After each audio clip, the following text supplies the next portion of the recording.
It's time to sit back, relax, and listen to Change Your Attitude, Change Your Life. Change Your Attitude, Change Your Life will inspire, motivate, and empower you. Live your best life now. Listen, learn, think, and decide. Change your attitude, change your life. And now, here's your host, Joan Herman.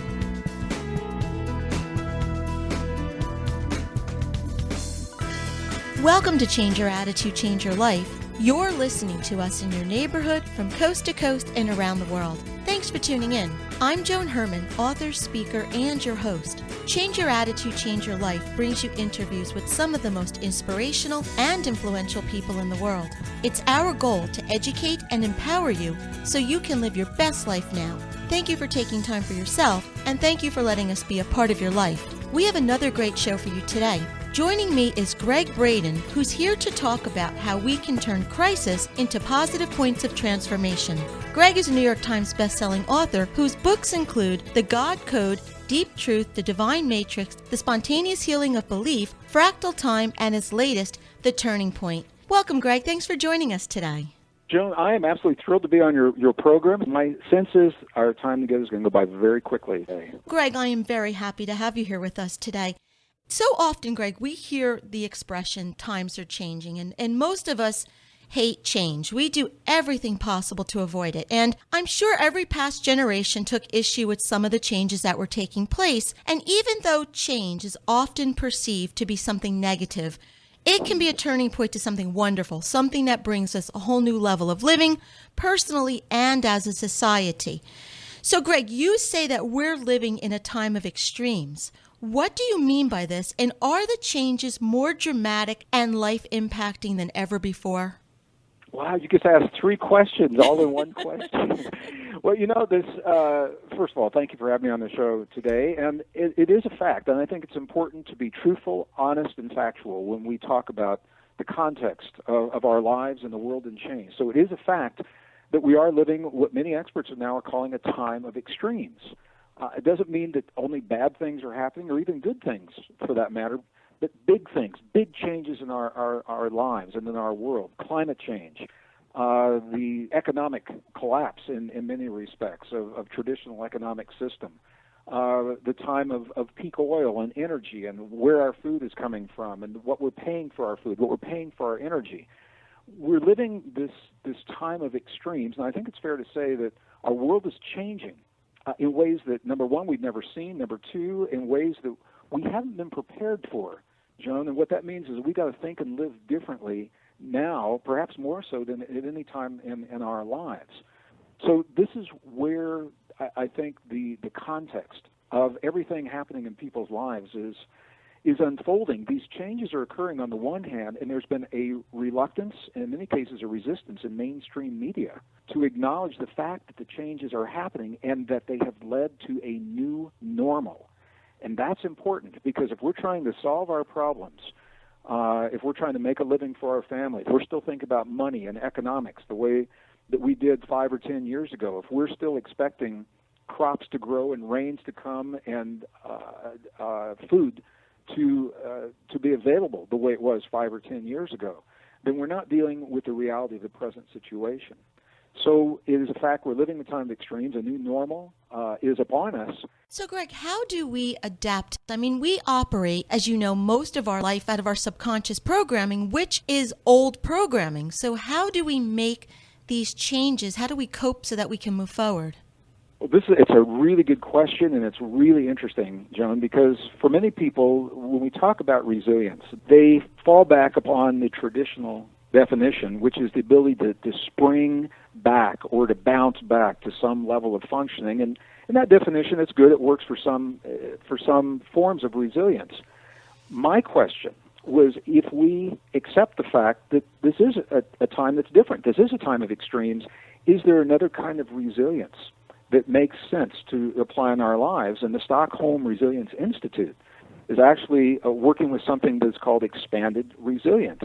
And it's where we think and live each day in a way that takes into account the extremes, so that we've already factored these things into our lives. We don't have to act surprised when a big storm hits our city, because we've already factored in the fact that climate change is with us. It's with us for our lifetime. And we can change all the light bulbs and drive all the smaller cars that we choose. I think it's good to do that. And to be honest with ourselves, that the climate change is not going to change. It is part of our lives today. So that's just one example. The kind of change that we're talking about, this new normal, it requires us to think differently about ourselves and our relationship to the world. And that happens on so many different levels. I was trained as a scientist. I'm a geologist. My first degree is in geology. My background is in oceanography, computer science, math, physics.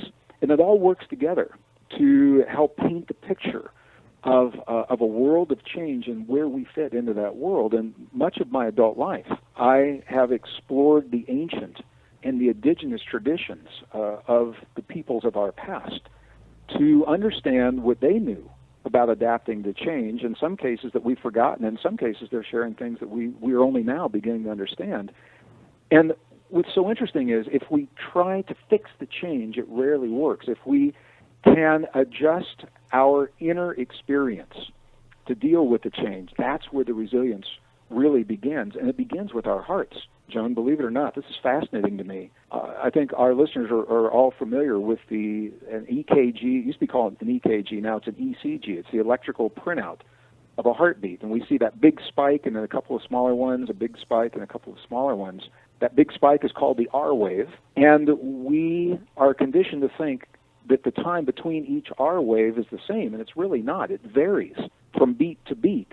And it's a good thing that it does, because that variability is where our resilience comes from. The more heart rate variability we have, the greater resilience we have, the better we're able to embrace change. When we're young, we have a lot of heart rate variability. As we get older, we become set in our ways and rigid in our thinking, and change becomes harder for us. And the good news is the best science of our time is now bearing out what the indigenous traditions have always said, and that is that we can recreate that resilience through techniques of moving our awareness into our hearts, consciously shifting our relationship to our hearts through breathing and through the kinds of emotions that we create. And when we do that, we actually regain the resilience of our youth, triggers over 1,400 biochemical changes in our bodies, and it helps us to embrace change in our lives. So that's a long answer to a short question, but that's the essence of what this work is all about. Greg, do you think that more people are starting to understand this concept, that they're really starting to push away the fear of change and move forward? I think they are, Joan. You know, there was for many years there has been a tendency to discount the magnitude of change in our world because we were, to some degree, successful in separating the change out there in the big world from the change in our living rooms and our families and our everyday lives. That is probably less possible today than at any other time in recent memory. We are living in a world that is so connected. The globalization of technology and economies and medicine and food and energy and defense have changed all of that. So the changes that we used to be able to keep at bay, at arm's length, are now showing up on our doorstep. People know something's going on. It's not being acknowledged in the mainstream media in a way that helps people to deal and cope with the change. We don't have a good blueprint for the kind of change that we're being asked to deal with on the one hand. On the other hand, it's here. So this is where I think it's the marriage of the best science of the 21st century that tells us the nuts and bolts of how things work and how our bodies function and how we can go about making those shifts in our bodies, where the marriage with that science and 5,000 years of indigenous wisdom that tell us how to apply that change in our lives from people that have had to do precisely that. I think it makes tremendous sense to marry these two great ways of knowing, science and ancient understandings, and apply them in a way, Joan, that I believe gives us an evolutionary edge to the shift that we're going through now that maybe our ancestors didn't have in the past. This convergence.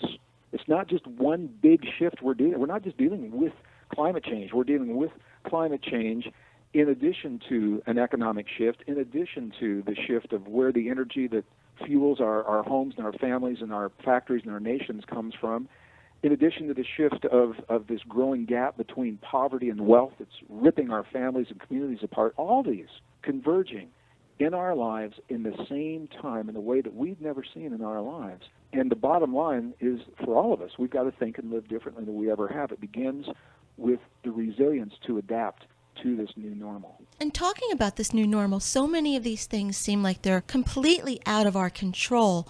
So what strategies can you offer someone to feel like they're regaining that control back in their life and to keep up with this ever-changing world, to be resilient? It's a really good question, and there are so many strategies.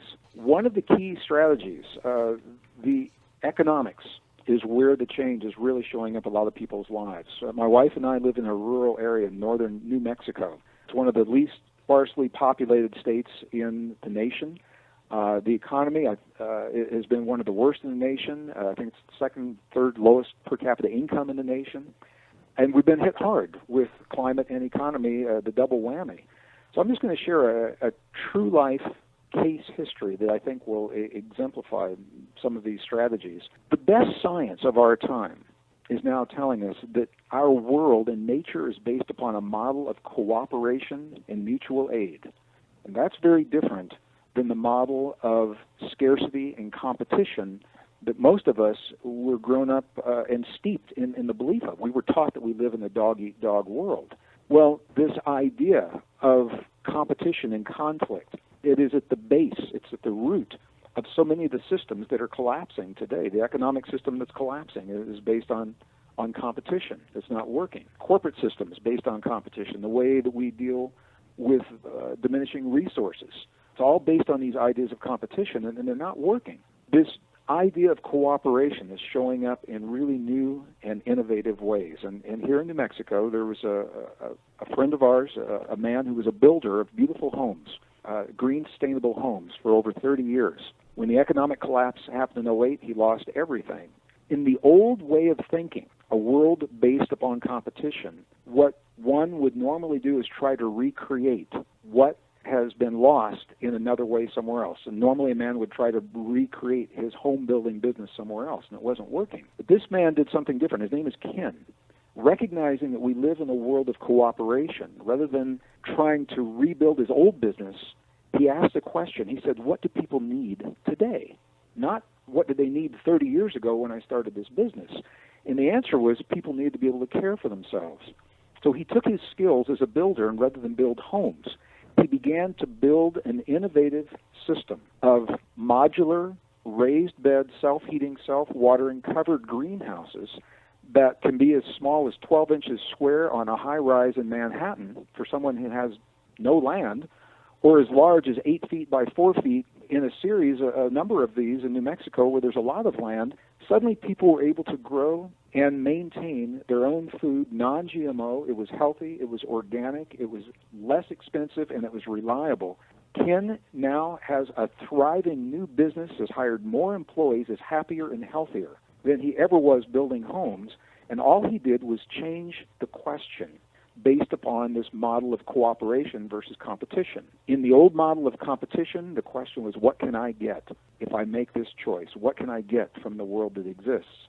In the new model of cooperation, the question becomes, what can I offer? What can I share? What can I contribute to my community because of the nature of cooperation? And by offering, giving, and sharing, we actually receive in a very powerful way. So this is one case history, and then there are many others that I could share. In the interest of time, I'm not. But all he did was change the question, and he's thriving in the new normal rather than struggling, trying to impose a way of living upon a world that no longer exists. And that is a powerful form of resilience. It's one of the strategies for resilience. Change the question, what can I offer to the world that's emerging, rather than what can I get from the world that exists. The book is The Turning Point, Creating Resilience in a Time of Extremes by Gregg Braden. If you'd like to get more information about Gregg and his work, you can visit greggbraden.com. Gregg, thank you so much for being here with us. I love the way we ended the show with asking the new questions. What can I offer? What can I share? What can I contribute? What an amazing life one can live by just asking those questions. So thank you so much for being here with us. Joan, thank you so much for your trust and for inviting me on the program. I look forward to the next time. We'll be right back.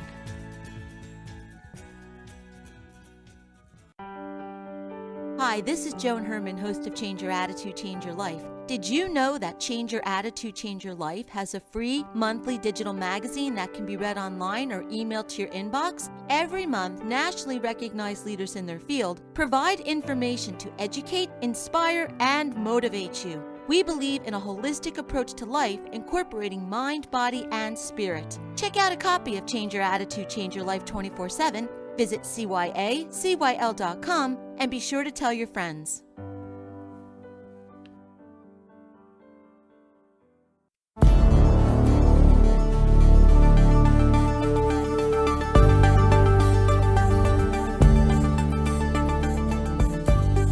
It's time for Medical Minutes. Joining me today is Dr. David Hanscom, an orthopedic spine surgeon, who's here to talk about how his method of rerouting chronic pain can help sufferers live a pain-free life. Dr. Hanscom is the author of the book, Back in Control, A Spine Surgeon's Roadmap Out of Chronic Pain. Welcome, Dr. Hanscom. Thanks for joining us today. Yeah, thank you very much for having me. I'm very excited to be on the show. Doctor, you're a top back surgeon, and yet sometimes you talk people out of surgery. Why do you believe that surgery isn't always the only or even the first option that should be taken? For some reason, the culture has held up that surgery is always the definitive answer, and it's only a definitive answer if you can actually see the problem.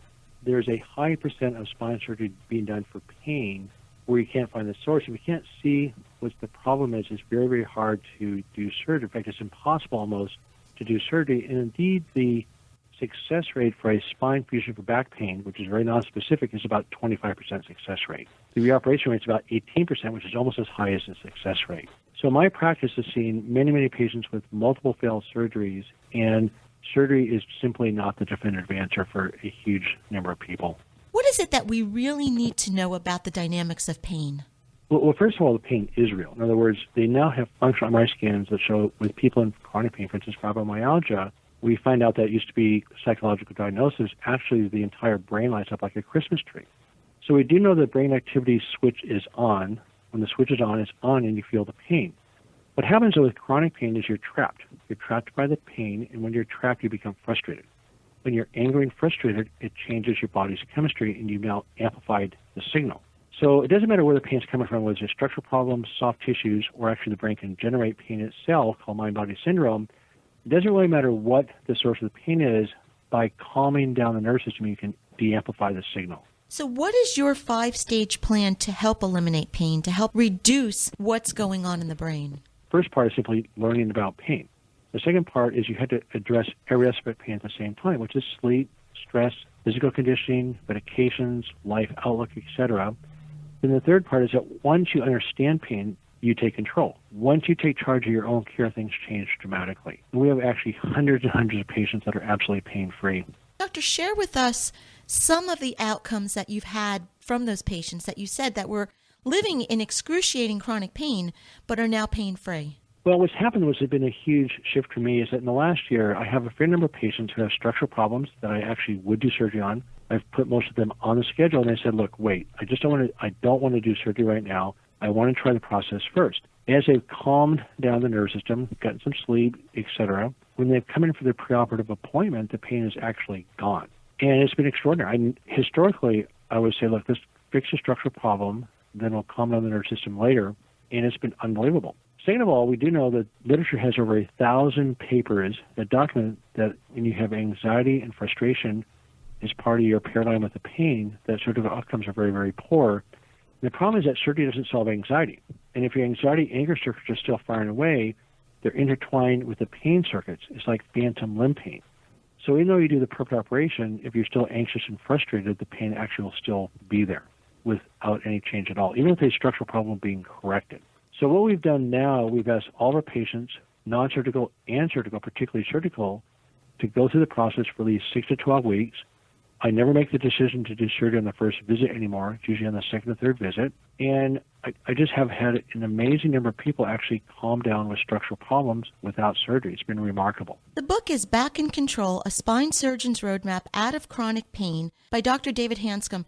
Doctor, thank you so much for being here with us today, because this is just another wonderful example of the mind-body connection. And I hope that our listeners will get more information about this topic. And if you'd like to, please visit Dr. Hanscom's site, backincontrol.com. That's back-in-control.com. We'll be right back. Did you know 83% of Americans feel stressed out about their jobs? Hi, I'm Mary Battaglia, a clinical hypnotherapist at Metro Hypnosis Center. People have so much on their plates today, juggling families and careers. Hypnosis can help with stress. Stress can cause illnesses, so it's good to learn techniques to deal with it. Hypnosis can help you go from stress to a feeling of calm and relaxation. Self-hypnosis is a great way to incorporate relaxation each day. Close your eyes and take in a deep breath and slowly let it out. Take in a second deep breath and slowly exhale. Then feel the relaxation from the tip of your head and slowly move it down through your body all the way down to your feet. Breathe in that relaxation and exhale the stress. Think of a calm and peaceful place that you like. Visualize it and feel the peace and calm that you feel when you are there. Stay in that space for a few minutes and then count 1, 2, 3 and open your eyes, feeling peaceful and relaxed. I'm Mary Battaglia. For more information, go to metrohypnosiscenter.com. And remember, if you can see it, you can achieve it.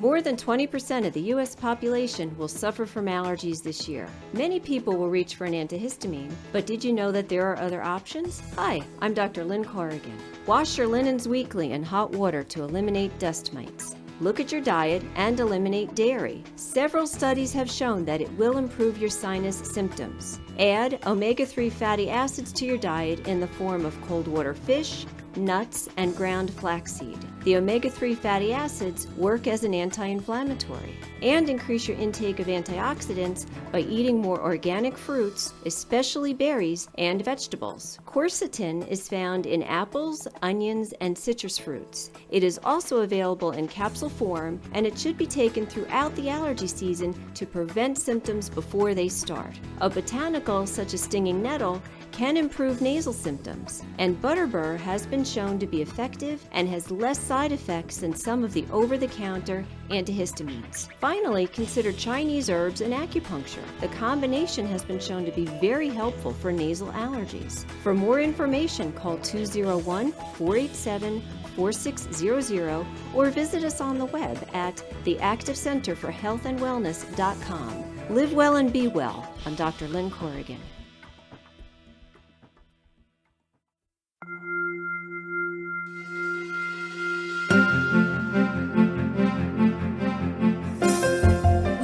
To live a happy, productive life, but sometimes we just need a little help. Our Coach On Call expert provides strategies to help you live your best life now. Joining me today is Rene Bonjela, a success coach, speaker, thought leader, and founder of Starians. Rene helps entrepreneurs and career builders up-level their relationship with self and money to discover their true path to accelerate their income and live fully expressed. Welcome, Rene. Thanks for joining us today. Oh, thank you for having me, Joan. Rene, you talk about energizing, maximizing, and monetizing your potential. What do you believe stops so many of us from really stepping out into our spotlight? The biggest thing that happens to us, Joan, is we end up deciding that we're going to step it up and that we do have knowledge and we do have experience and we're going to push ourselves forward. And what happens is an actual subconscious response that happens in our brains that says, wait a minute. We have to decide whether it's safe to proceed because our subconscious mind really likes to keep us safe. It's a wonderful communication system. It is something to be aware of, but we also have to decide when we get into that place where we're stepping out of our comfort zone and we start that fear and doubt process, we have to really, really decide whether these are true facts that are coming through, or is this just a little safety mechanism getting triggered? So, Rene, when we know that we have the experience or knowledge, how can we stop from stopping ourselves? How do we break free from this behavior? the first thing we have to do is chunk it down. We don't want to go from point A to point Z so fast that we actually set ourselves up for failure. And that's kind of a habit that we can all get caught up in, is not setting ourselves up to win. It's actually setting ourselves up to fail.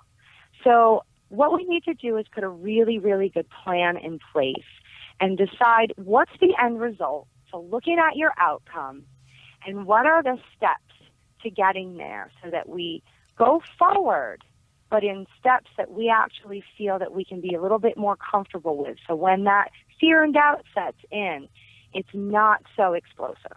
So when we decide that we are going to move forward, we move past that fear, what are some strategies that you offer that we can use to really tap into our experience? Well, what I always recommend people do, and this really sounds quite simple, Joan, but I'll tell you, many, many, many entrepreneurs and career builders have a difficult time with this.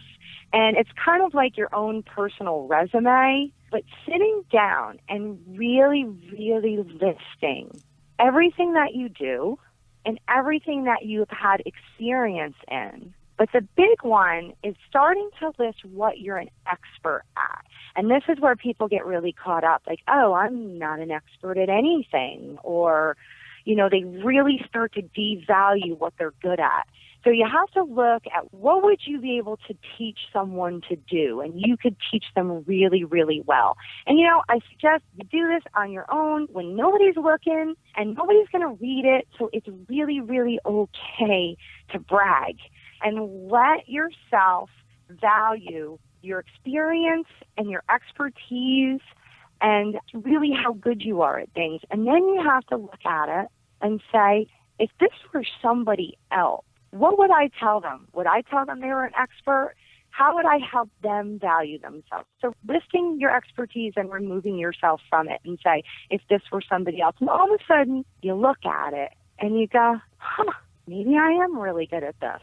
Maybe I really am an expert at this. And then you really start to be able to build a plan for how you can maximize that. Rene, thank you so much for being here with us today, providing these great strategies to help us maximize our expertise. If you'd like to get more information or to book a free 30-minute strategy session with Rene, you can visit her website, Starience.com. That's STARRIENCE.com.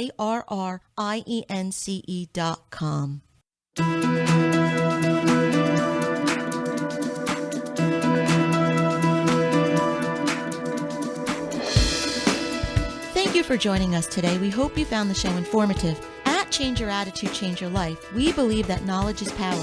Take what you've learned, apply it, and live your best life now. Remember that the information provided are the opinions of our guests and should never replace the advice of a professional who knows your personal situation. If you'd like more information, visit our website, cyacyl.com. That stands for Change Your Attitude, Change Your Life. While on the site, listen to past shows on demand, read the digital magazine, take part in the book club, and be sure to follow the show on Facebook and Twitter. Until next time, this is Joan Herman. Thanks for tuning in.